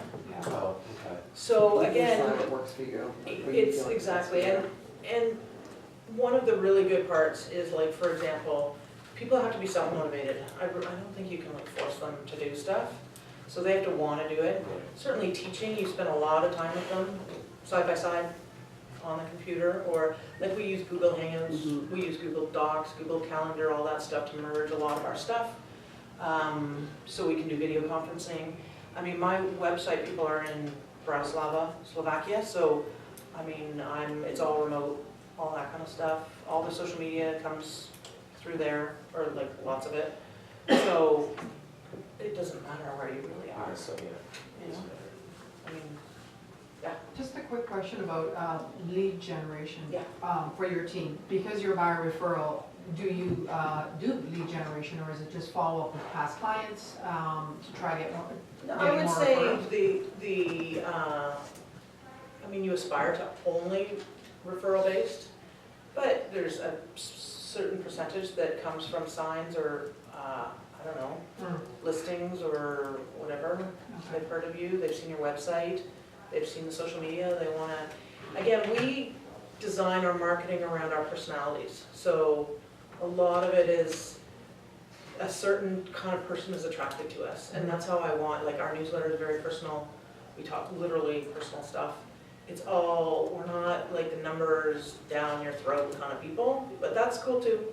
It's just not But hard. you do a lot of you spend a lot of money on your web presence and everything Correct. online, so there's a huge component that, as the team lead in Julie's group, that offers lead opportunities to the group through the website, through Well, web. so when I started a website and I went big on a website and social media and stuff like that, like the whole thing is, oh, but you're referral based and why do you need a website? Clients, like, you have to remember, your clients are supposed to get a world-class experience here, right? So you need a world-class website and you need world-class marketing. Like, that is the only way you're really gonna get a referral-based business, is if you're giving them the best experience. And the best experience is not just, I'm a really nice person and I'm gonna take care of you. It is getting them the most amount of money, exposing them to the most amount of people, being up to date on marketing, being up to date on coaching. Like, we all have coaching and we all do all that kind of stuff. Like, I don't know if I've really covered that part, is we are constantly growing and learning, and we're constantly implementing new ideas. We're constantly trying to improve our systems so our clients get a better experience. Yeah. The true how-tos, like beyond today's more practical, like, life experience and learning specifically from Julie, who's gone through it all, would the next step, if you're really serious about hiring that first person, would be to take career visioning. Yeah. And it teaches you and gives you every step that you need to hire that first person. So you don't need to reinvent the wheel. It's there for you. And what the goal of that is to hire right. And you learn how to interview. Yes, everything. And how to advertise. No, for it's a them. live course that Keller Williams I'll tell you offers. about it, Paul. Yeah. So if you're interested in it, please see Aresta. It is coming to town. We actually have it on the calendar right up there, I think. And I've taken it 2 or 3 times. Do you see what I mean? Like, we're all having to learn this stuff. And then, like, this summer when we were attracting new people, we wanted to attract them based on our personalities and who we were kind of looking for, so we did this. And like, Jen really writes great poems, and we did like sort of fun things. again, that how-to comes just from knowing who we are and having fun with it, and like, we've done puppet move videos, we've done all kinds of crazy stuff. But it's all based on like, just be a better, bigger version of you and keep growing and learning and having fun. Whatever it is, yeah. Whatever it is. Mhm. Okay, ahas. Courtney, what did you learn? I learned that it's always, I think always when I hear people speak about the fear about just making the choice to go ahead and do it and not worrying about how you're gonna pay them or what questions you're gonna ask or what you're gonna give them to do to make sure that they have a full day, you just have to like go for it. There you go. Go, Rory. One thing I learned was definitely make it a saleable business and kind of have that as part of your framework as you're growing and put. And it's every decision is made based on that. Yeah, And it it's- has been for years for me too. Yeah, yeah, so not just growing a team, but actually making something you can sell in the future, Yep. if you choose to. Anybody else? Any other Fail feedback? forward, Fail forward. you know, throw up those Keep shots, and not trying. all of them are gonna go in, Exactly. but eventually, It works. that's Jordan, you know? If you shoot like this. No, What is it? Wayne Gretzky? Yeah. I like this, right? Basketball too. Mariana? I guess feel the fear and do it anyways. There you go. Just do it. And number one, make your life plan. There you go. All right. Make a life plan. Make a life plan. Life plan. It's It's inspiring, you know, when you're inspired and you're like, you've really got it, it's exciting, you know? Kara, what are you gonna leave with? I have more to think about. That's what I'm, a lot of things that I have to turn my mind to before I decide how to go forward, but, I mean, go forward, but have the next step in the plan set out before I jump in the book either. Right, good. Anybody else? Laura? It's interesting because I thought it was only me who feels like, I work for myself, I'm new in real estate for 2 years, but I had a business for 20 years. And I thought, why I'm not producing what I'm supposed to, right? Working on my own, I think I don't have someone to encourage me to do more. Probably I can take breaks, I can just do whatever. But I think I work better with somebody around me. When I have someone working with me, then I have to kind of tell her what to do. The same time, I have to do it, right? So I can just tell you to do this, and then I'm gonna go watch TV, right? You So keep a each lot other of accountability, that's exactly, a lot of Yeah. So accountability, that's that's very, good. yeah, that's what I'm gonna walk away with today. Nice. Deb, anything? A lot to do with the life plan, really focus on that, and I think helping others and keep focused on sharing the love and helping others to grow, and you will grow also. That's right. With your business, yeah, That's as good. you do. Paul? Yeah, I just like your perspective on that, sort of being proud of, you know, hiring people, and sort of saying the more you can make, the more you make, the more you have to sort of give back and contribute to the lives of others. Yeah. And do fun, cool things with your team too. Yeah. And by the way, I'm going to, my assistant has paid for all of us, 8 of us, to go down to the Second City this afternoon. And we're gonna go watch she's done it every year for 8 years, and we're gonna go watch the comedy show, have a few drinks. Your assistant's paid for all this? Yeah, she's under here. Yeah. She is available to be. I know. Hire? You can't hire her. It's awesome. Not yet, not yet. Well, thank you guys for coming. Thank in. you.